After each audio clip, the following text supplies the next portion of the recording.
Good morning सबैजनालाई। तपाईहरु सबैजना सन्चै हुनुहुन्छ होला नि। म चाहिँ फेरि आज एउटा नयाँ भिडियो लिएर आएकी छु। हेर्नु न, आज चाहिँ बिहान उठ्नु यति नै ढिरी भएछ नि।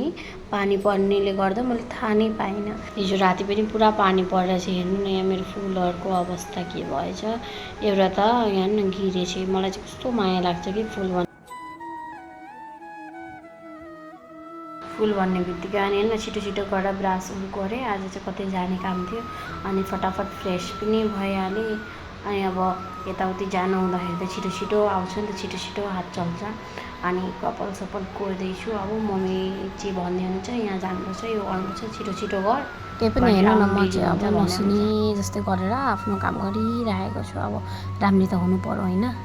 अनि अब त्यही डेलीको यहाँ हेर्नु हाम्रो बुनुको चाहिँ नाटक। गाडी आएर रोकिरहेछ, उसलाई चाहिँ भात खिलाइदिइहाल्नु पर्यो। अनि फटाफटी भात खिलाइदिएर उसलाई मम्मी चाहिँ कपाल कोर्दिँदै हुनुहुन्छ। बुनलाई के भनौँ, म नि यस्तै थिएँ। अनि अब हामी चाहिँ निस्किसक्यौँ घरबाट, कतै जान आँटेका छौँ। अनि अब यहाँ हेर्नु न, नेत्रालय देखेपछि चाहिँ मलाई चाहिँ एकदमै चाँडोले आइपुग्यौँ जस्तै लाग्छ। अनि अब यहाँ हामीहरूको चाहिँ सफर सुरु भइसकेको छ।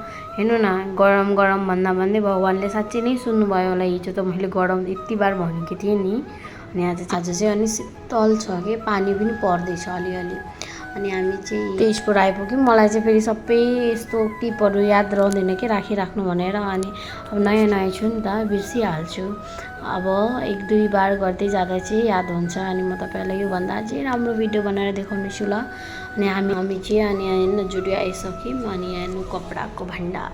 म चाहिँ घरमा यति नै कपडा छ, जग्गा पनि छैन होला राख्ने कपडा। त्यही पनि आज नै कपडा चाहिरहेको हुन्छ जहिले नि।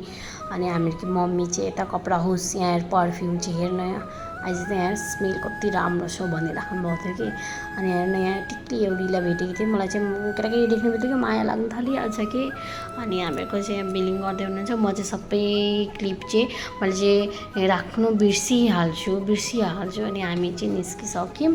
अनि अब जे थियो सानो तपाईँहरूको माझमा सेयर गर्दैछु। अलिअलि भए पनि क्लिप राखेकी थिएँ। अनि भोक लाग्नु थालेर चाहिँ हामी खान पसेका छौँ। मलाई चाहिँ त्यत्रो भोक लागेको पनि थिएन। अब मम्मीलाई भोक लाग्यो भन्दाखेरि मैले पनि खाइदिइहालेँ कि मलाई चाहिँ हातले खान नै राम्रो लाग्छ। अब के भन्नु, मेरो चाहिँ मम्मीको हातद्वारा चाहिँ हिँड्ने बानी नै छ भन्दा पनि हुन्छ। अब अनि फेरि हामी चाहिँ आयौँ नि यहाँ सर्भिस सेन्टर। अघि चाहिँ मैले यो क्लिप लिनै बिर्सेको थिएँ, अनि योपालि चाहिँ लिइहालेँ। अनि अब चाहिँ टाइम पनि थुप्रै भयो, काम पनि भयो। हामी चाहिँ फेरि घर फर्किएका है। त्यो चाहिँ मैले भगवान्जीलाई चाहिँ यति बार भने, आज किन यत्रो गरम भगवान्, आज किन यत्रो गरम भनेर। अनि हेर्नु न के भन्नु, अब आज जस्तो चाहिँ सुइटेबल वेदर थियो कि मलाई चाहिँ अल्छी लागिसक्यो। कति ट्राभल गर्नु हो बिहानबाट।